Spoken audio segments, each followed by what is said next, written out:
300 fit road, যেই রোডে এই জায়গাটুকুতে প্রতি মিনিটে অন্তত 20টি গাড়ি অতিক্রম করে, কিন্তু আজ ঈদের দিন হওয়ায় একেবারে গাড়ির ফ্লো খুবই কম। বিচ্ছিন্ন কিছু প্রাইভেট কার, মোটর সাইকেল ছাড়া আসলে তেমন কোনো গাড়ি চোখে পড়ছে না। ঈদের যে রিয়েল চিত্র, এই যে আমরা পুরা রাস্তাটি এখন ফাঁকা হয়ে আছে, এটা হচ্ছে ঢাকার কুরবানি ঈদ বা রোজার ঈদের একবারে একটা আসল চিত্র যা আমাদের চোখের সামনে পড়ল। ঢাকার সবচেয়ে ব্যস্ততম যে জায়গাটা গুলশান একের, এটা হচ্ছে সার্কেল, যেটা গুলশান একের সার্কেল, অর্থাৎ চারদিকের যে রাস্তাটা হাতিরঝিল, বাড্ডা, মহাখালী এবং গুলশান, মূল গুলশান 2 থেকে যে রাস্তাটা আসছে, চারদিকের রাস্তাটা একেবারে বলা চলে অনেকটা শুনশান নীরবতায় আছে।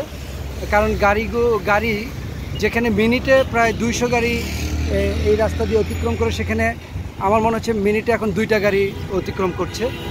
রাস্তাগুলো আছে, টুকটাক গাড়ি আছে, বাট যেই পরিমাণ গাড়ি এখানে থাকার কথা তার বলা চলে যে এখন 5% বা 4% গাড়ি। আমরা সকাল থেকেই দেখলাম যে খুব বেশি গাড়ি এখানে নেই। একেবারে এই যে নাবানা টাওয়ার থেকে শুরু করে পুরা জায়গাটুকু একেবারে অল্প সংখ্যক গাড়ি টুকটাক করে চলছে, অর্থাৎ গাড়ির অনেকটাই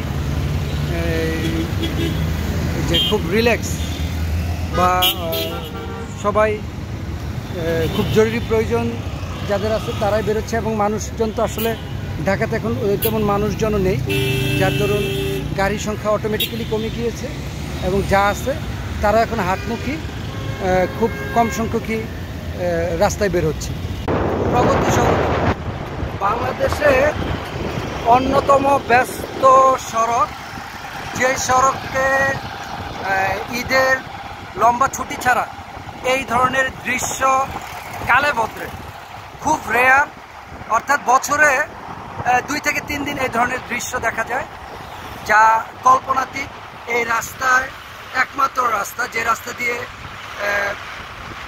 যেগুলো বলা চলে যে স্লো যানবাহন এবং স্পিড যানবাহন দুইটা একসাথেই মেনটেন করে চলে, অর্থাৎ রিক্সা, 3 হুইলার, সিএনজি বাস, মোটর সাইকেল, যার ধরুন এই রাস্তায় প্রায় সময় লম্বা সময় জ্যাম হয়ে থাকে।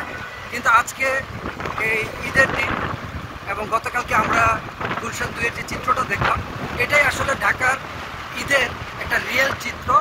একেবারে পিছনের সামনে যদি আমরা দেখি, লম্বা এবং শুনশান নীরব একটি রাস্তা, ভুতুরে রাস্তায়